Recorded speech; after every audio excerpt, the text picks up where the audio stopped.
Hello everyone, welcome to Assam Learning Point. আজি আমি সমাজ বিজ্ঞানৰ অভ্যাস পুস্তিকাৰ ৰাজনীতি বিজ্ঞানৰ প্ৰথম অধ্যায় ৰাজনীতি বিজ্ঞান পাঠটিৰ প্ৰশ্ন উত্তৰ আলোচনা কৰিম। ৰাজনীতি বিজ্ঞান বুলি ক'লে ৰাজনীতি বিজ্ঞান এখনত দেশৰ প্ৰশাসনিক ব্যৱস্থা আৰু ইয়াৰ কাৰ্যাৱলীৰ বিষয়ে অধ্যয়ন কৰা হয়। ইয়াতে ক্ৰিয়াকলাপ প্ৰথমত দি আছে তলৰ কোনবোৰ বিষয়ে ৰাজনীতি বিজ্ঞানৰ বিষয়ৰ লগত জড়িত বাছি উলিয়া। ৰাজনীতি বিজ্ঞানে যিহেতু দেশ এখনৰ প্ৰশাসনিক ব্যৱস্থা আৰু তাৰ কাৰ্যাৱলীৰ বিষয়ে আলোচনা কৰে, গতিকে ৰাজনীতি বিজ্ঞান বিষয়ৰ লগত জড়িত বিষয়বিলাক হৈছে প্ৰথম ইয়াতে আছে ভোটদান, পুথি অধ্যয়ন, অৱসৰ বিনোদন, চৰকাৰ গঠন। এই চাৰিটাৰ ভিতৰত চৰকাৰ গঠন সম্বন্ধে আমি ৰাজনীতি বিজ্ঞানত দেখা পাওঁ আলোচনা কৰা, আৰু ভোটদান সম্পৰ্কে আলোচনা কৰা দেখা পাম ৰাজনীতি বিজ্ঞান বিষয়ত।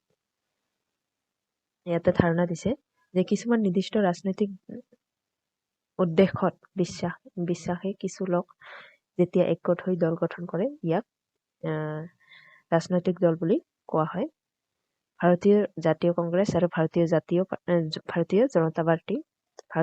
কংগ্ৰেছ আৰু ভাৰতীয় জনতা পাৰ্টি এই দুটা হ'ল দুটা ৰাজনৈতিক দলৰ নাম ভাৰতৰ, আৰু দুটা ৰাজনৈতিক দলৰ নাম ইয়াতে লিখিব গৈছে। ইয়াতে আমি লিখিব পাৰি তৃণমূল কংগ্ৰেছ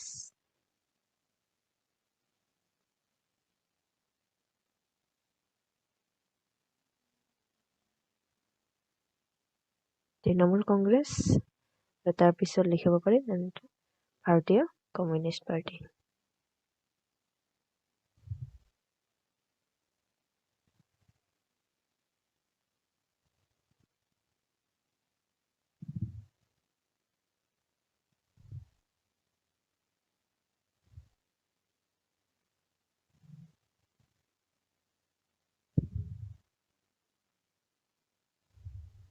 ভাৰতীয় কমিউনিষ্ট পাৰ্টি। আৰু বহুতো দল আছে, যিহেতু ভাৰতবৰ্ষখন বহুদলীয় ৰাষ্ট্ৰ।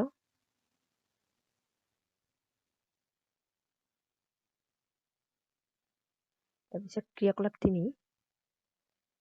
তিনিত কি আছে প্ৰশ্ন, তলৰ দিয়া চিহ্নসমূহে একোটা ৰাজনৈতিক দলক সূচায়। দলকেইটাৰ নাম চিহ্নসমূহৰ তলত দিয়া খালী বাকচত লিখিব গৈছে। পদুম ফুল ভাৰতীয় জনতা party,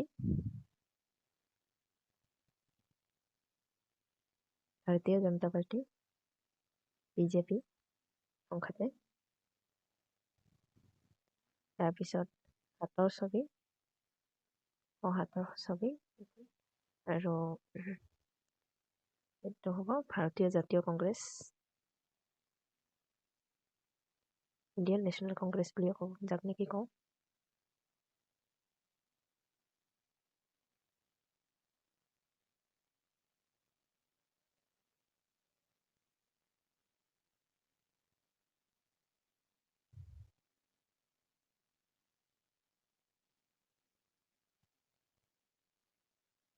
Indian national Congress.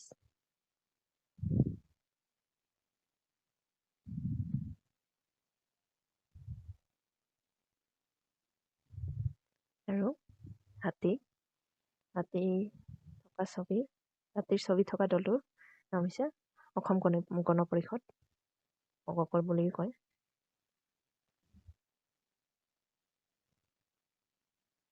Asom Gana Parishad.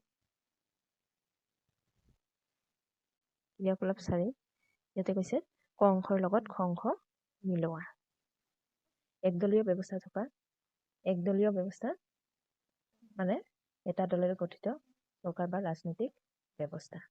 তাৰপিছত দ্বিদলীয় ব্যৱস্থা বহুদলেৰে গঠিত ৰাজনৈতিক দুটা দলেৰে। দ্বিদলীয় ব্যৱস্থা মানে হৈছে দুটা দলেৰে গঠিত চৰকাৰ বা ৰাজনৈতিক ব্যৱস্থা। বহুদলীয় ব্যৱস্থা বুলি ক'লে বহু দলেৰে গঠিত চৰকাৰ বা ৰাজনৈতিক ব্যৱস্থা।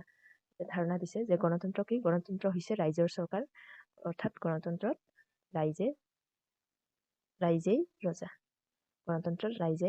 কাৰণ গণতন্ত্ৰত ৰাইজেই নিৰ্বাচন কৰে তেখেতসকলৰ দেশৰ প্ৰতিনিধিবোৰক। ভাৰতবৰ্ষ এখন গণতান্ত্ৰিক দেশ আৰু আমাৰ দেশত সাধাৰণ নিৰ্বাচন হয় আৰু নিৰ্বাচনৰ আগে আগে নিৰ্বাচনী প্ৰচাৰ চলে আৰু এই নিৰ্বাচনী প্ৰক্ৰিয়াত কি হয় নিৰ্বাচনী প্ৰক্ৰিয়াৰ ক্ষেত্ৰত ইয়াতে খালী ঠাই পূৰণ কৰিব দিছে 1 নম্বৰ প্ৰশ্ন ৰাইজে ভোট দান কৰে নে ভোট গ্ৰহণ কৰে ৰাইজে ভোট দান কৰে ৰাইজে ভোট দান কৰে ৰাইজে ভোট দান কৰি প্ৰতিনিধি নিৰ্বাচন কৰে ভোটদাতাসকলৰ ন্যূনতম বয়স 18 বছৰৰ ঊৰ্ধ্বত হ'ব লাগে আৰু ফলাফল ঘোষণাৰ পিছত চৰকাৰ গঠন কৰা হয় নম্বৰটো দেশক নেতা হিচাপে লৈ দেশৰ মন্ত্ৰীসভা গঠন হয় দেশৰ মন্ত্ৰীসভা গঠন কৰা হয় প্ৰধানমন্ত্ৰীক লৈ আৰু ৰাজ্যৰ মন্ত্ৰীসভা গঠন কৰা হয় মুখ্যমন্ত্ৰীজনক লৈ নিৰ্বাচনত যিটো দলে অধিক আসন লাভ কৰিব সেই দলটোৱে চৰকাৰ গঠন কৰাৰ সুবিধা লাভ কৰে আৰু আসনত থকা দলটোৱে যাতে নিজৰ যি জাতীয় স্বাৰ্থ সেই জাতীয় স্বাৰ্থৰ বিপৰীতে কোনো ধৰণৰ কাৰ্য কৰিব নোৱাৰে তাৰ প্ৰতি চকু ৰাখিবলৈ দ্বিতীয় সংখ্যাগৰিষ্ঠতা পোৱা দলটোৱে বিৰোধী দল হিচাপে ভূমিকা পালন কৰে ক্ৰিয়াকলাপ 6 ক নম্বৰ প্ৰশ্ন হৈছে আমাৰ দেশৰ বৰ্তমান কোন দলে চৰকাৰ গঠন কৰি আছে লিখা আমাৰ দেশত বৰ্তমানে ভাৰতীয় জনতা পাৰ্টি দলটোৱে চৰকাৰ গঠন কৰি আছে ভাৰতীয়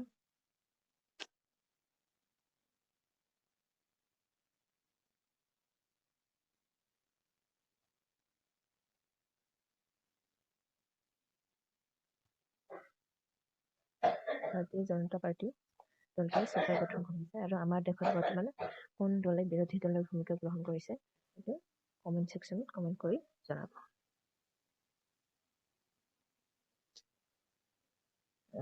ক্ৰিয়াকলাপ 7ত আছে আমাৰ দেশত বিৰোধী দলৰ তলৰ কোনবোৰ কামৰ লগত জড়িত হৈ থাকে তাত শুদ্ধ উত্তৰটোত ৰাইট চিন দিয়া চৰকাৰৰ গঠনমূলক সমালোচনা কৰে বিৰোধী দলে আমাৰ দেশত চৰকাৰৰ গঠনমূলক সমালোচনা কৰে এইটো শুদ্ধ হয় আৰু শাসনত থকা চৰকাৰৰ যিকোনো কামতে সমৰ্থন কৰে নহয় শুদ্ধ হ'ব শাসনত থকা চৰকাৰৰ যিকোনো কামতে সমৰ্থন নকৰিব প্ৰয়োজনত বিকল্প চৰকাৰ গঠনৰ বাবে সাজু থাকিব বিৰোধী দলবোৰে প্ৰয়োজন হ'লে বিকল্প চৰকাৰ গঠনৰ বাবে সাজু থাকিব এইটো শুদ্ধ ভাৰতৰ প্ৰথমটো আঞ্চলিক ৰাজনৈতিক দলৰ নাম হৈছে দ্ৰাবিড় মুন্নেত্ৰা কাঝাগম ভাৰতৰ প্ৰথমটো আঞ্চলিক ৰাজনৈতিক দল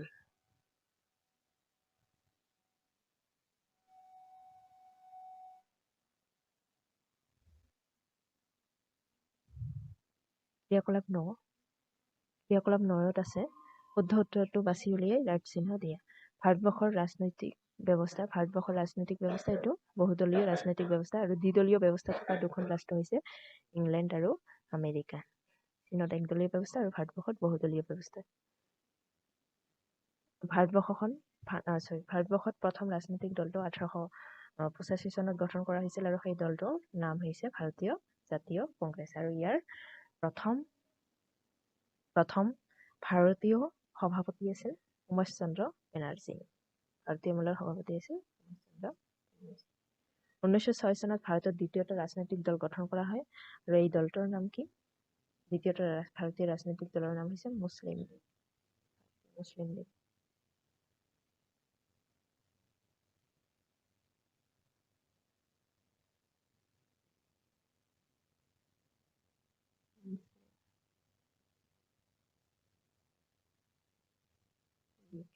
মুছলিম লীগ 1906 চনত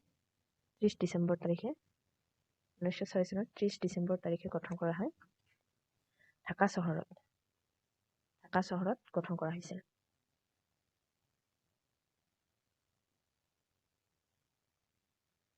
কাৰ্ল মাৰ্ক্সৰ সমাজবাদী আদৰ্শক লৈ পিছলৈ আন কিছুমান ৰাজনৈতিক দল গঠন কৰা হৈছিল আৰু এই দলবোৰক সাম্যবাদী দল বা বাওঁপন্থী দল বুলি কোৱা হৈছিল আৰু বৰ্তমান এনেধৰণৰ ৰাজনৈতিক দল ভাৰতবৰ্ষত আছে আৰু তাৰে বৰ্তমান সময়ত থকা সাম্যবাদী আদৰ্শক লৈ গঠন হোৱা ৰাজনৈতিক দল এটাৰ নাম হৈছে মাৰ্ক্সবাদী কমিউনিষ্ট পাৰ্টি আৰু মাৰ্ক্সবাদী কমিউনিষ্ট পাৰ্টিৰ বাহিৰে আন এটি সাম্যবাদী দলৰ নাম আন এটি সাম্যবাদী দল বুলি ক'লে ক'ব পাৰি communist party of India. Communist party of India. Mahatma last name communist party of India.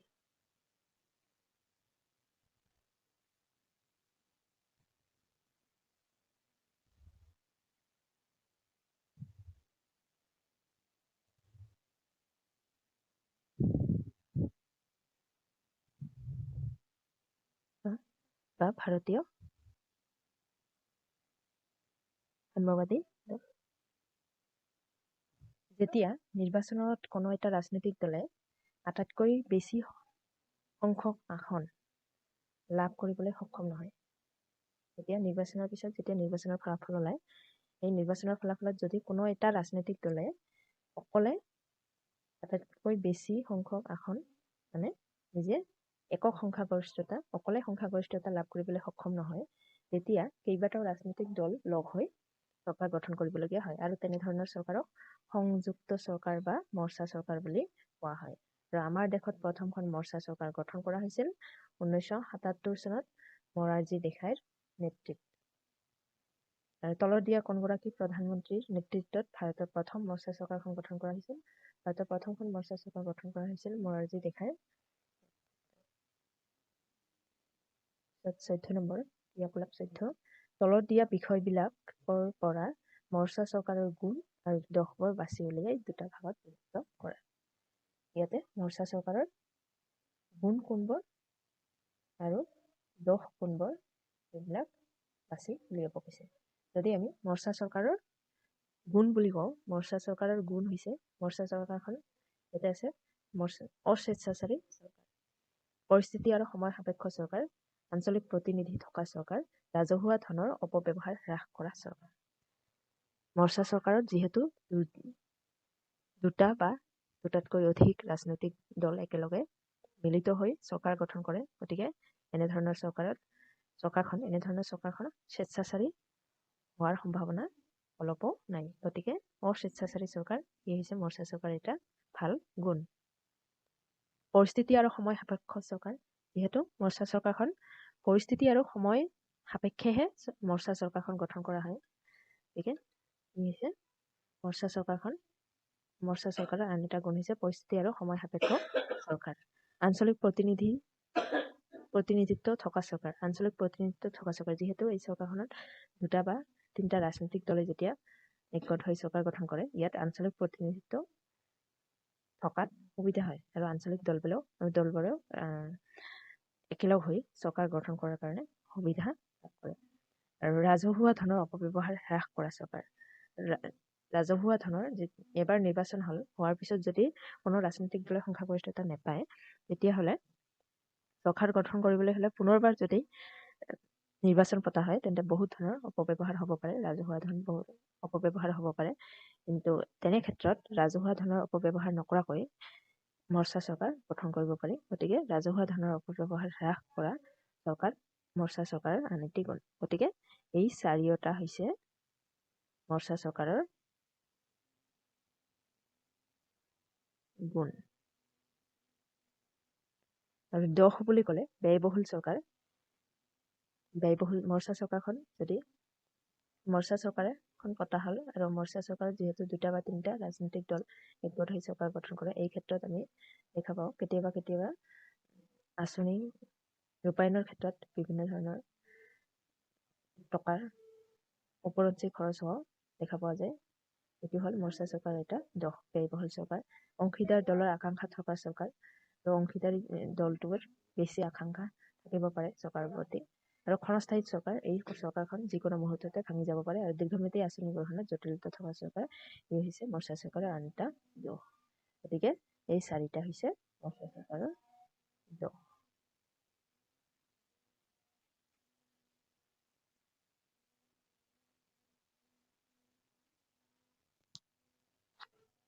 গতিকে আজিলৈ ইমানে।